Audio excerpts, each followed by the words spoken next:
Hello and welcome back to Age of Wonders Northern Rebellion, and today I think we will be finishing this one, and well, let's quickly jump back into the map, and I hope the stream is not acting up again. Nope, I think it's working. Yeah, and I went ahead and well, did a little bit off screen because it was getting a little bit tedious. The task was go in, kill off the Shadow Stalker, kill off Oscar all the time, during the same time clearing out this Forbidden City, and there were a ton of Kraken in there, so no way I could take them on with this army without losing any units.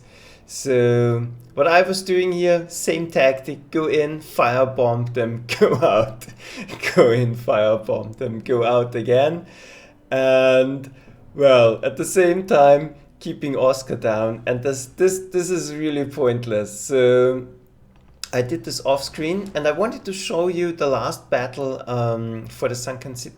Yes, for the Sunken City, but then Larissa's army got caught by suddenly storming forward remains of the Kraken army, and I had to finish them off.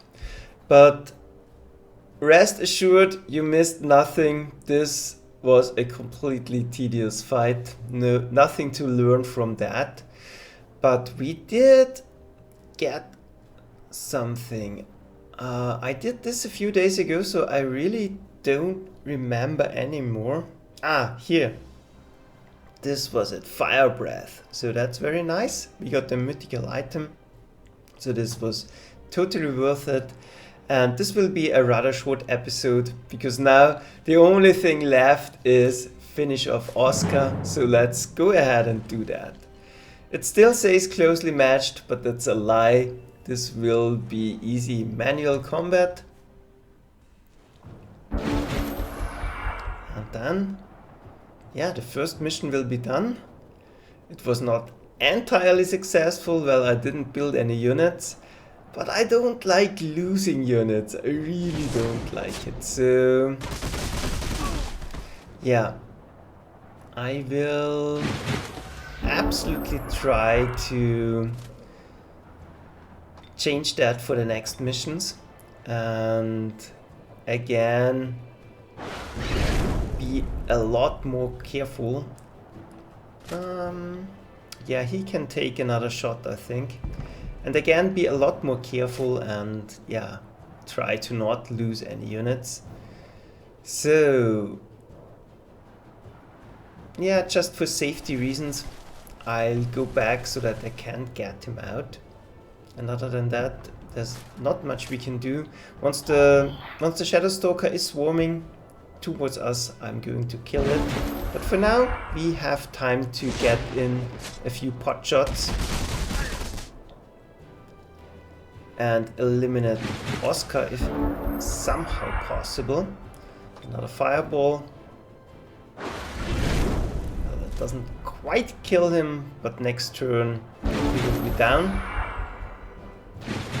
And I don't want to move forward because this will only trigger the Shadow Stalker, but he doesn't seem to have any spell power left.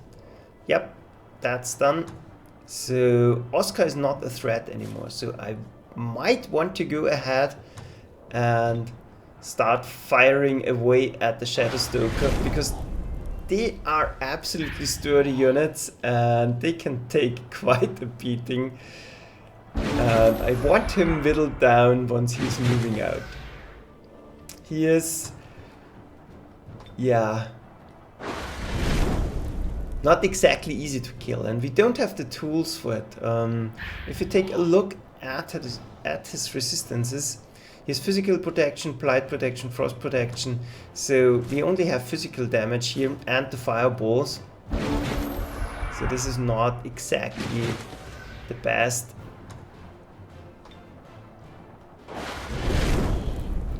But this way, I think the cannon can finish the job before it gets swarmed. And we have a ton of spell power, so we can just sit it out. No need to take any risks. I know this is not the most exciting battle of all time, but well, who cares? Most important thing is to get the job done.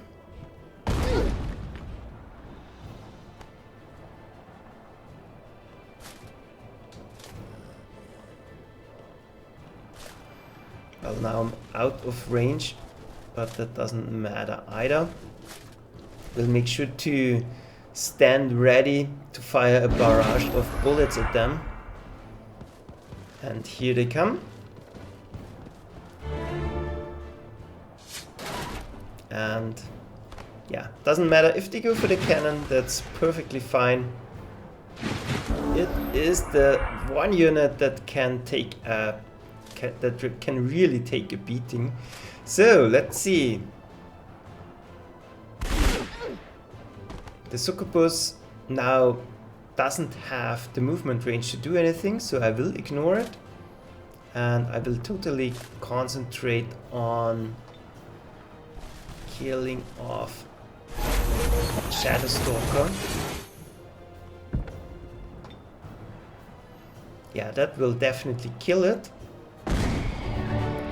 Then we can move ahead, kill off Oscar.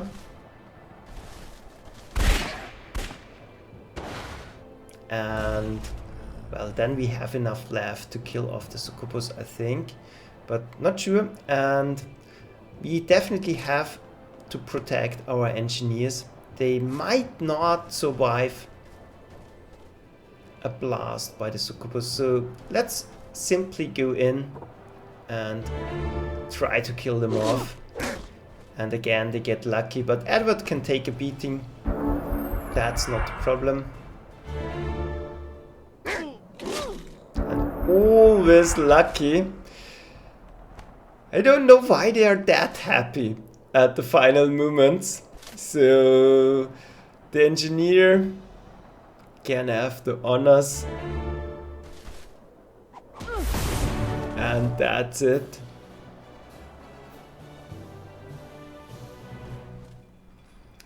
Larissa finds documents. This is it. The documents prove Oscar and the cult were aided by a high elf named Verlag. We suspected the elves of inciting the rebellion, but their goal was not to discover the location of Melanie's lair. They've taken maps of Nearing Kiln. Her lair must lie beneath its blighted surface. Edward, we should not linger. They have a head start and I need Melanie's artifact. Yeah, so now the storyline is kicking off. So let's return to the map and take a look. I think I thoroughly explored everything. There's nothing hidden in the corners. The only thing I didn't do, dig out some of the more useless treasure locations. We only would get spell power or spells in there. We only would get spell power or casting points and some secret spells in there, but they don't transfer over to the next map. So yeah, no use going in there and delaying it any further. I really wanted to get it done and not play around with Oscar anymore. And yeah, we can't take the blowpipe, but we already have one, so that's not a big deal. So let's continue the campaign and watch the extra. Well, yeah, I did make a save game, I think, automatically, so it's not an issue. I have restored peace to Brisska and subdued the cult of the Frozen Beauty. The capital buzzes with excitement. I have received a note from the Academy. A writ of authority brought by formal diplomatic envoy, signed by Emperor Leonus himself. Brisska is now mine to govern, and I am authorized to act on my own accord within the Commonwealth. This is a grand day. It proves I am trusted to safeguard the interests of the Empire. As expected, I found evidence of the Elven Court's meddling in Brisska. A high elf sorcerer named Werlak seeks the same secrets we do. Somehow, he passes through our empire as though it were his native land. We must stop the Elven Court from stealing this technology before we can use it to our advantage. But tonight, I won't dwell upon such miscreants. Tonight, we celebrate. Yeah, it's interesting how Edward is a character that is going to change a lot, and I find that it's interesting. Well, he's not the most fleshed out character of all times, but for games, it's okay. I think the story is pretty well written. So let's see. My mission to Brisska was but a precursor for the true task. I have placed myself at Larissa's disposal. Her brilliant research will change the Empire, most especially the Dreadnought discipline. I build machines that require engines powered by combustible fuel, feeding hissing boilers to generate the steam required to turn gears and push lever arms. Now, imagine a compact power cell that fits in my palm, capable of propelling our greatest vehicles. We uncovered the location to a hidden lair believed to hold a legendary artifact used in sorcery. We believe we can use this artifact to create a stable power source from mana crystals. Prior attempts to build mana-powered devices have been disastrous failures. Mana is too unstable to channel without constant supervision. If we can find it, this technology will enable common men with machines to direct powers once only available to the ancient wizards. What an amazing age to live in when I think of all this potential. Compact power will unlock a whole new set of inventions. This discovery will remake the Commonwealth and guarantee our nation's stability for thousands of years. It must be safeguarded for the good of the whole. Yeah, wouldn't that be nice to have something like that? And here we are. While peace is re-established in Brisska province, word reaches me that the Council of Origins was disrupted by the death of the Elven representative. The volatile High Elves have blamed the Commonwealth and ransacked the entire region, leveling cities and killing the leader of the Council. War has begun. We must hurry and secure the power source in Nervankiln. Yeah, and I absolutely like it how the storylines now come together and you get to hear the other side of the story. And while Sundren rushes to Rallycash and uses the debatable claim on this part to take it, we are going to Nervankiln and, well, research what we can there. So, but this will be for next time. Sorry, this is a rather short episode, but there was nothing left to do and I don't have the time to start the mission now. But I will definitely come back pretty soon. And yeah, so far I liked it. I hope you did too. And I promise to practice a little bit, not on the map. I still want to go in rather blind, but I will concentrate more and try not to lose a unit this time because I really hate to do it and definitely not build or conjure any units. So that's it. See you next time and have a good time. Bye.